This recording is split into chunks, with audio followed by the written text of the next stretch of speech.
Jalen Brunson is the star point guard on the Knicks, the king of New York basketball. But one decision in the 2022 offseason changed everything. Here's how Brunson leaving the Mavericks flipped the league on its head. So, in order to accurately assess what would have happened if Brunson re-signed with the Mavs, we have to kind of take a look at some of their biggest transactions since then and assess would they have still done these transactions, and if they wouldn't have done those transactions, what would those players have done as a fallback? And so in doing that, I came up with 5 major ripple effects from this alternative timeline of Jalen Brunson re-signing with the Dallas Mavericks. Start with Kyrie Irving. Brunson signs a 4-year deal with the Mavs. He pairs up with Luka, and that leaves very little room in the backcourt for Kyrie Irving, who they traded for several months later in the 2022-2023 season. So Kyrie requests a trade. The Brooklyn Nets are crumbling. Kyrie and Kevin Durant want out.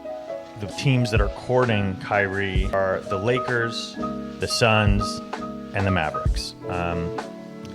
The Suns have a credible argument for signing Kyrie Irving because they got his best friend Kevin Durant. However, the problem is that while they were trying at the time to get both Kevin Durant and Kyrie Irving, they had to give up pretty much all of their best assets just to get Kevin Durant. So they really didn't have much left in the tank to acquire both Kyrie and Kevin Durant. Otherwise, they would have done it. So that kind of leaves the Lakers as the last logical choice. Kyrie wanted to pair with LeBron, or had interest in pairing with LeBron. LeBron had interest in it as well. It's a marriage that makes a lot of sense, especially back in 2023. So I think it's safe to say that Kyrie goes to Los Angeles right before the trade deadline in 2023. So what does that mean? Kyrie signs with the Lakers. Dallas then preserves some of those assets that they used to trade for Kyrie. Spencer Dinwiddie, Dorian Finney-Smith, a couple of first round, 2029 first rounder, and a couple of second round picks. So now they have those assets that they can still use to upgrade a team led by Jalen Brunson and Luka Doncic for the time being. The next ripple effect is Donovan Mitchell. So if you remember, the Knicks had a lot of interest in Donovan Mitchell. They were star hunting for a guard, essentially, and they wanted someone to lead the team. Donovan Mitchell was high on their list. However, signing Brunson to a free agent deal meant that they were able to preserve some of their assets. And that ultimately was used to get OG Anunoby, Karl Anthony Towns. But instead, if they swung and missed on Jalen Brunson, I think what they would have ended up doing is going all in on Donovan Mitchell. So instead of Donovan Mitchell being traded to the Cavaliers for Lauri Markkanen, Colin Sexton, and everything else that they gave up, now we suddenly have Donovan Mitchell being courted all out by the Knicks, landing in New York, and a lot of the assets used for OG Anunoby are now going Utah's way. What else does that mean?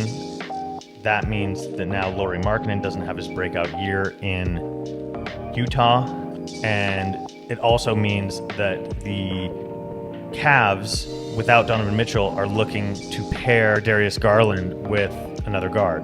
So now you've got DeJounte Murray on the Spurs being a very logical fit with the undersized Darius Garland and the big men in Cleveland. So, Lauri Markkanen still is a trade chip for Cleveland with Jared Allen and Evan Mobley there. And Lauri Markkanen also was somebody who the Spurs had a lot of interest in. He's a very Spursian player, a big man who can shoot, smart player.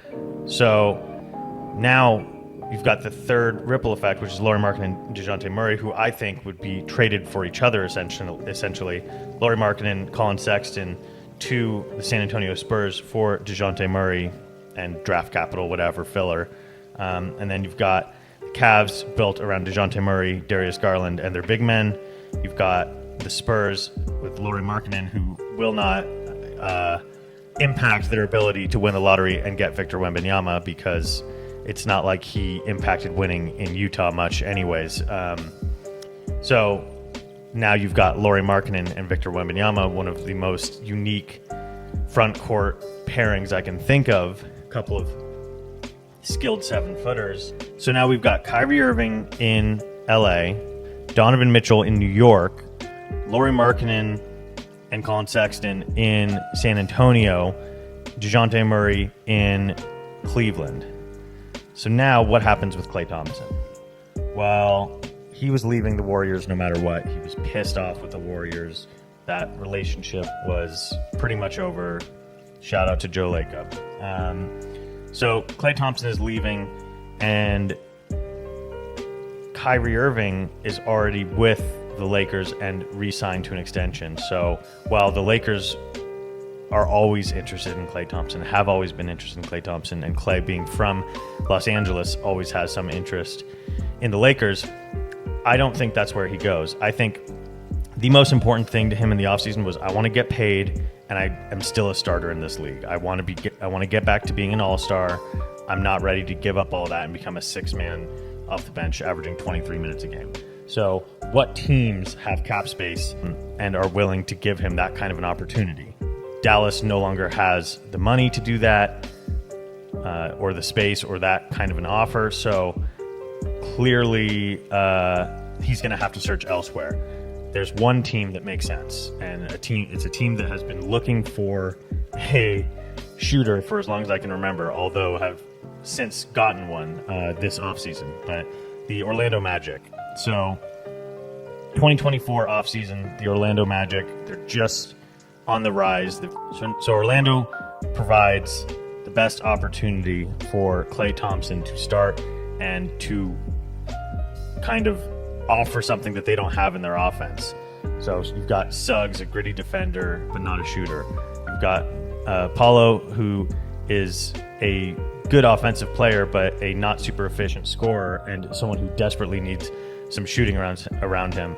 And then Franz Wagner, who is a good scorer as well, but needs shooting around him. So Klay Thompson really is a match made in heaven, and while I imagine it's not his number one destination, it is sort of a perfect fit for what he wants. So Klay goes to the Orlando Magic and pairs nicely with them, and honestly, in 2025, that squad is probably a top 4 team in the Eastern Conference.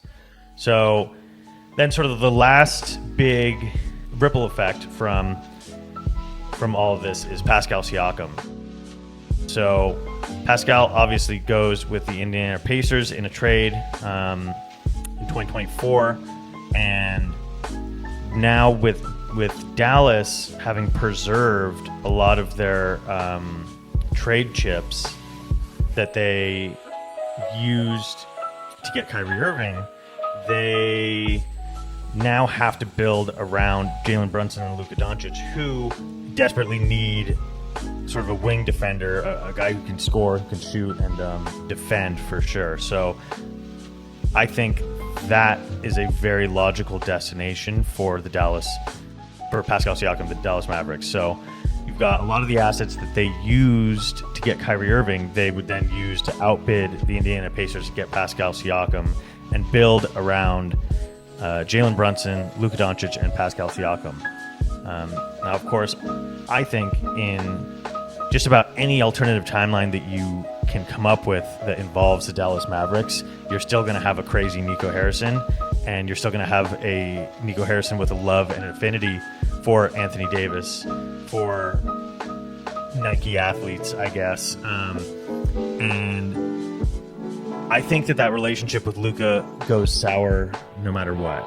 Unless they had won a championship to date, which I don't think that these changes, you give them Pascal Siakam and Jalen Brunson, I don't think that wins them a championship. So I think that relationship was pretty much destined to go south. So now you've got Luka being traded to the Lakers, still pairing with Kyrie Irving and LeBron James, and Anthony Davis is now in Dallas with Pascal Siakam and Jalen Brunson. So there you have it. Those are the 5 sort of biggest ripple effects. You could dissect this in a million different ways. You can add Bradley Beal into this. You can add Jimmy Butler into this. There's a lot of other stars who could have been impacted by this, but I think those are sort of the 5 major changes that I see being pretty likely to happen.